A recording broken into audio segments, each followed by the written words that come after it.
रोहित द्विवेदी जो लड़का चाटा मारा है उसका आप समर्थन करते हैं? मैं उसको समर्थन करता हूँ भाई। हम साधु हैं, गौ गंगा गांजा से प्रेम करते हैं। हमारा पहला नारा है कि गौ गंगा गांजा युक्त होना चाहिए पूरा भारत। अगर हम नेता को वोट दे सकते हैं, गलत करा है तो दंड देने का भी हमको हक होना चाहिए। कोर्ट में जाएंगे 1 लाख की गड्डी दे देंगे, कोर्ट का अदालत सुनने के लिए इग्नोर हो जाएगा। समय आ चुका है, या तो प्रलय होगा या तो राममय होगा। स्वामी प्रसाद मौर्य वो तो बच्चा ही नहीं, थप्पड़ मारा है। कहा गया बाणी हाथी पाओ और बाणी हाथ है पाओ। कभी उसकी बाणी सुंदर रही तो लोगों ने उसको कैबिनेट में बैठाया, बाणी गड़बड़ हुई तो जनता ही हाथ देने काम करती। कुछ शब्द ऐसे निकलेंगे कि थप्पड़ गिरने में कोई देर नहीं है। कार्यकर्ता ऐसे होते हैं कि अगर उनको सही हुआ तो आपको सिर पे बिठा लेंगे, आप गलत ठहरे तो आपको जूते के नीचे दबा लेंगे। तो चाहे स्वामी प्रसाद मौर्य हो, चाहे अखिलेश यादव हो, चाहे मायावती हो। एक नेता हैं, उत्तर प्रदेश के पूर्व कैबिनेट मंत्री रहे हैं स्वामी प्रसाद मौर्य। अभी हाल में एक लड़के ने, रोहित द्विवेदी नाम के लड़के ने उनके ऊपर हमला कर दिया, उनको थप्पड़ मारने का काम किया, जिसके बाद से उसको भी मारा पीटा गया उनके कार्यकर्ताओं द्वारा। स्वामी प्रसाद, अभी वो लड़का का उसको परसों बेल मिली और कल की अगर बात करें वो मीडिया के सामने बयान करता हुआ नजर आया कि स्वामी प्रसाद मौर्य ने कहा ये भाजपा ने करवाया।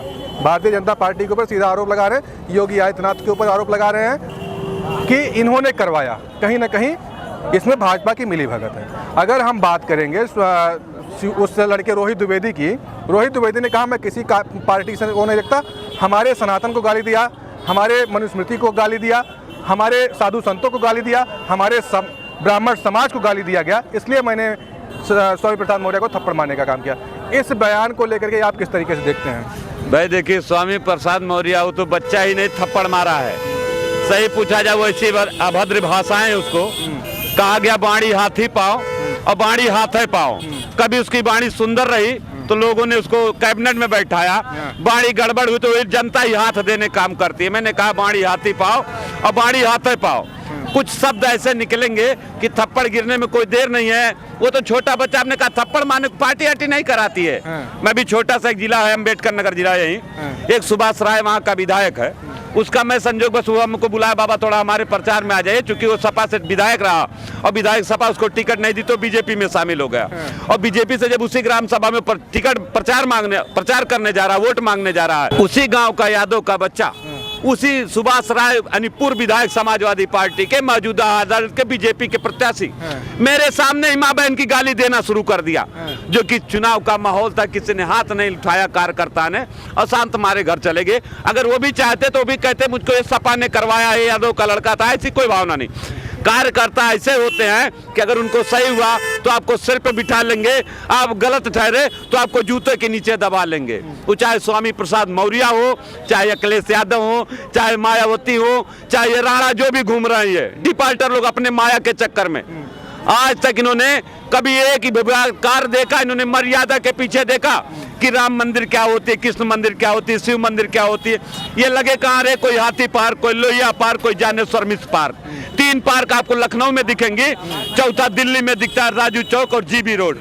लेकिन न जमुना जी में कोई शौच करता है, न लखनऊ गोमती जी में कोई शौच करता है। देश की राजधानी है, प्रदेश की राजधानी है। नहीं तो जैसे ये बताइए, अरे अगर प्रदेश की राजधानी लखनऊ है, देश की राजधानी दिल्ली है, तो अगर बात करेंगे तो अगर वहाँ पे पार्क बनाया गया तो उससे विकास ही तो हुआ, स्वच्छ सुंदरता तो दिखाई गई ना।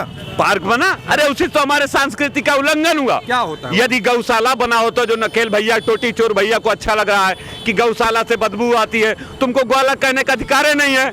हम साधु हैं, गौ गंगा गांजा से प्रेम करते हैं। हमारा पहला नारा है कि गौ गंगा गांजा युक्त होना चाहिए पूरा भारत, और गीता को कोर्ट से और ये चश्मे वाले को नोट से हटा दिया जाए, हमारे देश की संस्कृति वापिस आ जाएगी। राम जी को जब नोट में देखोगे तो मर्यादा दिखेगा, माता किशोरी जी को कोर्ट में देखोगे तो मर्यादा दिखेगा।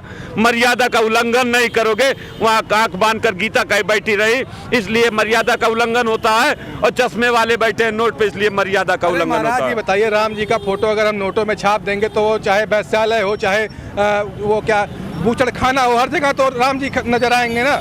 इसी से तो बूचड़ खाना बंद होगा बाबा। अच्छा। आप जो बता रहे हो वही नोट लेकर के बूचड़ खाने आप नहीं जा सकते हो। वो नोट हाथ में दिखेगा, दारू ठीक है नहीं खड़े हो, एक बार वो आपको दिखराएगा कि ये फोटो हमको देख लो। अब किसी जगह आप जाओगे तो एक बार आपको दिखराएगा कि फोटो से हमको ही पहचान लो, नहीं तुम्हारा नाश सुनिश्चित है। लेकिन वहां बैठते ही जब चश्मा दिखता तो याद आ जाता है। जो स्वामी प्रसाद मौर्य को लड़के ने थप्पड़ मारा वो क्या सही था? वो बहुत सुंदर था। हम तो कहता हूं उसको थप्पड़ मारना, अगर हमारे अयोध्या में आता मैं उसको 16 साल गोली मार दूं, ये मैं कहता हूँ। महाराज भाई उल्टी सीधी टिप्पणी कर रहा है, साधु संतों को उल्टा बयान दे रहा है, राम मंदिर को उल्टा बयान दे रहा है, कहीं कुछ उल्टी बयान दे रहा है। ये सब काम नहीं नेता का। नेता का में विकास करो ना, अच्छे कर्म करो। राम मंदिर पे आओ तुम, बढ़िया सेवा करके जाओ ना। अरे वो काशी कुशवाहों के नेता है, वो नेता नहीं होते। आप जानिए पृथ्वी का विकास तो तीन करता है, नेता, दादा, बाबा। नेता वही बन पाता जो अपना सब कुछ गंवा देता है, वो नेता बनता है। या तो अपने को ठगता है वो नेता बनता है। क्या है, दो ही नेता बन पाता है, या तो अपना खूब गंवा कर या तो खूब ठग कर वो नेता बनता है। वैसे गुंडा बनता है, खूब गंवा कर या तो खूब ठग कर। ये बताइए कि जनता ने उनको चुन करके लगातार उनको विधायक बनाया, मंत्री बने, तो कहीं ना कहीं उनका तो समाज में एक अस्तित्व तो है ना भाई। अगर अस्तित्व है, मैं भी जाना हूँ। इसके पूर्व में यशस्वी मुख्यमंत्री जी 4 बार मुख्यमंत्री रही, एक बार एक सीट नहीं निकल पाई, अपनी सीट हार गई। क्या माहौल है? क्या एक वही आप देखेंगे पूर्व पार्टी के पूर्व बहुमत की सरकार होती थी, आज 20 सीट निकलनी भारी हो गई है। क्या मतलब होता? समय है उसका, जैसी गंदगी जैसी सोच वैसी विचार। अच्छे कर्म करोगे अच्छा आपको जनता लाइक करेगी, बुरो करोगे तो आपको जनता इग्नोर करेगी। रोहित द्विवेदी जो लड़का चाटा मारा है वो मतलब उसको आप समर्थन करते हैं? मैं उसको समर्थन करता हूँ भाई। जैसे पुलिस गलती करती है, हम गलती करते हैं, पुलिस को अधिकार है हमें दंड देने का। ये तो पुलिस गलती करती है तो हमारा दंड है, उसको दंड देने का हक है। अगर हम नेता को वोट दे सकते हैं, गलत करा है तो दंड देने का भी हमको हक होना चाहिए। कोर्ट के चक्कर नहीं फंसाना चाहिए। ये कोर्ट में बचे रहेंगे, कोर्ट में जाएंगे 1 लाख की गड्डी दे देंगे, कोर्ट का अदालत सुनने के लिए इग्नोर हो जाएगा। गरीब के पास पैसा नहीं, कोर्ट में जेल काटेगा। मैं जेल की भी हालात देखा हूँ। आप प्रदेश के किसी देश के किसी जेल में जेल गए हैं क्या?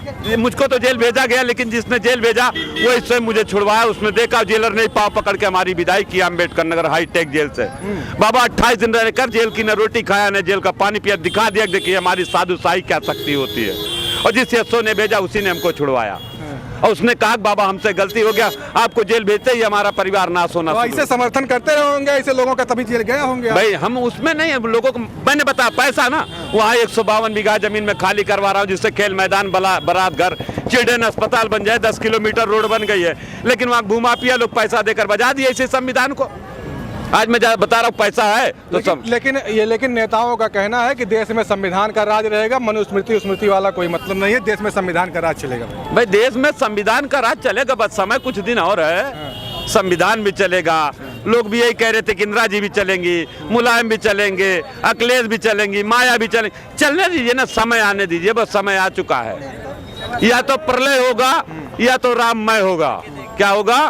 आज ये पृथ्वी पे जिस तरह साधु संतों पे लोग टिप्पणी कर रहे हैं, और साधु संत कुछ ऐसे हो गए हैं जो अभद्रता से बात पेश आ रहा है। हाँ, यदि ये राममय होगा या तो महाप्रलय होगा। आप कुछ क्षण और वेट कीजिएगा। राम नगरी है, कोई दूसरी दुनिया की क्षेत्र नहीं है। जय श्री राम। चलिए, बहुत बहुत धन्यवाद। जैसा कि ये बाबा वीरेंद्र त्यागी जी थे और ये बहुत ज़्यादा बयानों से अपने वायरल होते रहते हैं, तो हमारे साथ में इन्होंने खास बातचीत किया। मिलते हैं ऐसे नए वीडियो के साथ, तब तक के लिए जय हिंद।